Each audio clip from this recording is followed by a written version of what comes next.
Your confidence is the biggest skill that's going to help you improve your performance as a player. I'm sure you can remember a game where everything is going your way, you're just balling out and you're on top of the world. You probably also had a game where nothing was going your way no matter how hard you tried, and you start to lose that sense of belief in yourself, and things that would normally be so easy just all of a sudden become so difficult for whatever reason. You're normally going to find that the top performing players have a deep sense of confidence. No matter how many shots they're missing or if they're having a bad game, they normally always keep that sense of confidence. And in today's video, I want to teach you what is true confidence and how to build that deep sense of belief in yourself. A big mistake that I see is that we tend to believe that compliments is going to come once people compliment you, once people praise you, or once you achieve something crazy. I also hear players saying things like, if I play in college, I'm going to be confident. If I play for the national team, I'll be confident. If I score 2 goals, I'll be confident. But the irony is that you have to be confident to accomplish these things. You're not going to get that praise. You're not going to score those 2 goals. You're not going to play in college. You're not going to play on the national team unless you're a truly confident player. You have to learn how to build that confidence before achieving these. Confidence comes from the Latin word confidere, which means with deep trust. So essentially, confidence is how much you trust yourself as a person and as a player. The biggest way to improve your confidence is to improve your self-efficacy. Now, I don't want to bore you with this video, but essentially what self-efficacy is that belief in your ability to accomplish a certain task. Like, for example, if you ask me to juggle a soccer ball, I could easily do it, and I'm very confident I can get 10 juggles pretty easily. Now, if you ask me to fly an airplane, I probably can't because I've never done it before, so I don't have that belief that I can do it, and I don't know how to do it. Now, you can have that belief as a person and as a player, and I'm going to go into details for both of them. Now, as a player, you want to have that belief that you can accomplish whatever is necessary for your position. Now, there are 4 major ways to increase your self-efficacy as a player.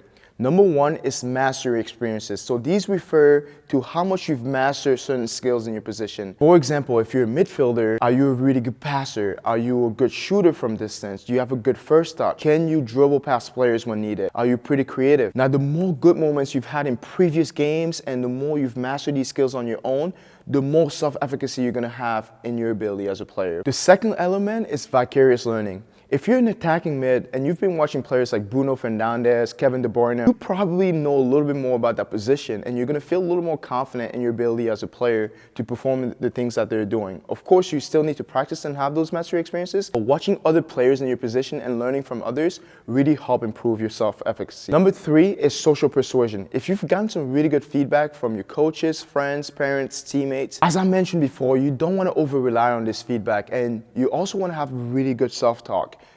You are the most important opinion that you're going to have as a player. What you think of yourself is more important than what anyone else thinks of you. You want to be your biggest believer. You got to be really careful what you're saying to yourself. If you're constantly telling yourself that you're not ready or that you're not good enough, that is really hurting your confidence and your self-esteem. Number 4 is physiology. This essentially refers to how you feel physically before performing a task. If I'm going to go play in an important soccer game and I've only had 3 hours of sleep, I'm not going to feel as confident as I would if I had 8 hours of sleep. But also, if my diet has been bad and I'm really stressed or I'm carrying an injury, I'm not going to feel as good and as confident as I would if I was in really great shape, if I've been eating well, if I didn't have much stress going on, things were going well in my life.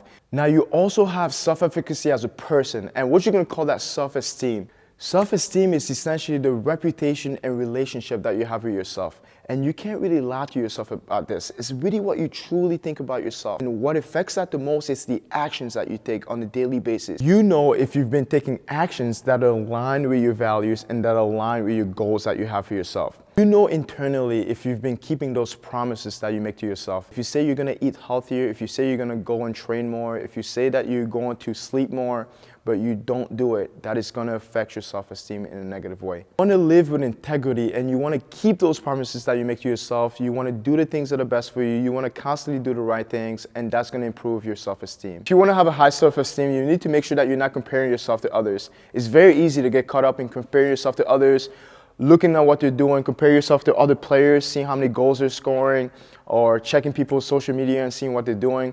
But you don't want to do that. You want to make sure that you're just concerned with yourself and what value you're bringing to the world, and if you're doing the things that are correct for you.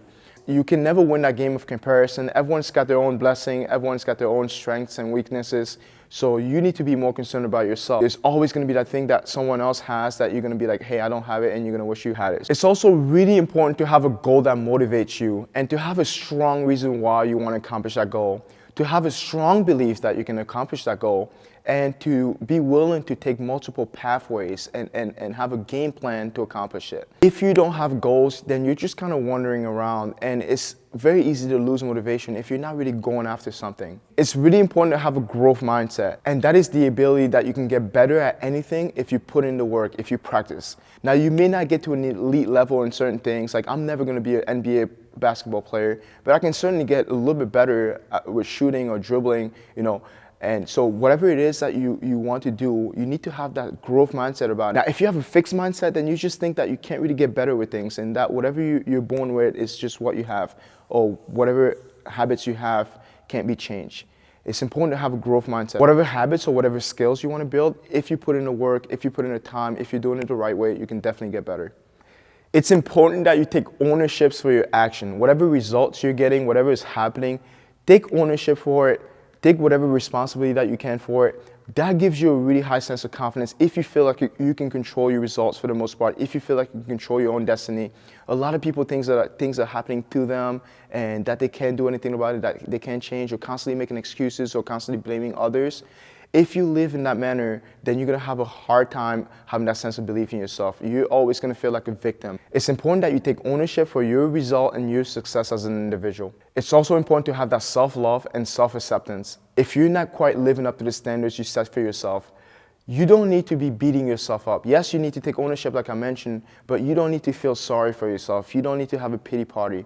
It's important to understand that you're human, that you make mistakes, that sometimes you fall short, and no matter who you are in life, you are going to fall short at times, and it's okay to forgive yourself, and it's okay to move on and try again, as long as you just strive to live in your values. You should look at your values as a guiding star. If you fall short, it's completely fine. Confident people are not beating themselves up. They're not throwing pity parties every night. They're not feeling down. They're not getting down on themselves every time. Now, they may get down on themselves for a few seconds or a few minutes or maybe a couple of hours, but they are the most resilient people. They get back up and they try again to get back at the top level.